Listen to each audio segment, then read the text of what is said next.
প্রিয় বন্ধুরা, আজকে আমরা দুবাই শহর সম্পর্কে জানতে চাচ্ছি। এক সময়কার এক নির্জন মরুভূমি, আরব বেদুইনদের বসবাসস্থল। এখন এটি বিশ্বের অন্যতম আধুনিক ও সমৃদ্ধশালী শহর। এক সময় দুবাইয়ের প্রধান অর্থনীতি নির্ভর ছিল মুক্ত আহরণ ও মাছ ধরার উপর। কিন্তু 1966 সালের তেলের সন্ধান পাওয়ার পর থেকেই বদলে গেছে দুবাইয়ের ভাগ্য। শেখ রাশিদ বিন সাহিদ আল মাকতুমের দূরদর্শী নেতৃত্বে দুবাই শুধু তেলের উপর নির্ভরশীল না থেকে বৈচিত্র্যময় অর্থনীতির দিকে এগিয়ে যায়। ফলে বাণিজ্য, পর্যটন, আর্থিক খাত ও রিয়েল এস্টেট খাতে বিশাল পরিবর্তন আসে। আজ দুবাই বিশ্বের অন্যতম আকর্ষণীয় শহর। Burj Khalifa, Palm Jumeirah, Dubai mall এসব স্থাপনা বিশ্বকে দেখিয়ে দিয়েছে যে সীমাবদ্ধতা বলতে কিছু নেই।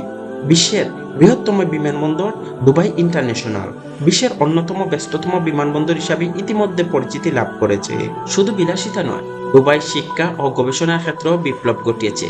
Dubai international academy city, Mohammed bin Rashid space centre এবং দুবাই ফিউচার ফাউন্ডেশন ভবিষ্যৎকে এগিয়ে নিতে নিরলস গবেষণা চালিয়ে যাচ্ছে। দুবাইয়ের শিক্ষা ব্যবস্থা কৃত্রিম বুদ্ধিমত্তা, ব্লকচেইন এবং মহাকাশ গবেষণার মতো বিষয়গুলো গুরুত্ব পাচ্ছে। দুবাই এখন শুধু আরব বিশ্বের নয়, বরং পুরো পৃথিবী প্রযুক্তি ও উদ্ভাবনের কেন্দ্রবিন্দু হয়ে উঠেছে। স্মার্ট সিটি, মেটাভার্স, স্ট্র্যাটেজি এবং মহাকাশ গবেষণা তারা নতুন দিগন্তের উন্মোচন করেছে।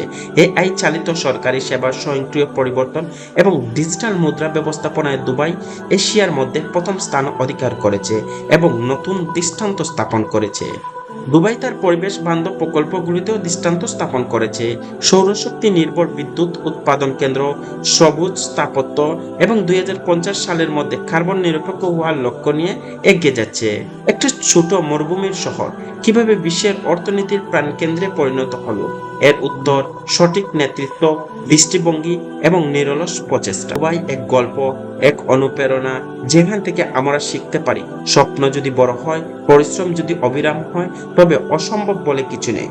যদি একজন স্বপ্নদ্রষ্টা নেতা যে কোনো একটা দেশে, যে কোনো একটা জায়গায় যদি জন্মগ্রহণ করেন এবং তার নেতৃত্বের মধ্যে যদি সৃজনশীলতা এবং দূরদৃষ্টি থাকে, তাহলে এই একজন নেতাই পরিবর্তন করে দিতে পারে একটি শহর, একটি দেশ। ভিডিওটি আপনাদের কাছে কেমন লেগেছে? যদি ভালো লেগে থাকে তাহলে অন্যকেও জানিয়ে দেওয়ার জন্য আমাদের ভিডিওটি আপনি শেয়ার করতে পারেন। ধন্যবাদ।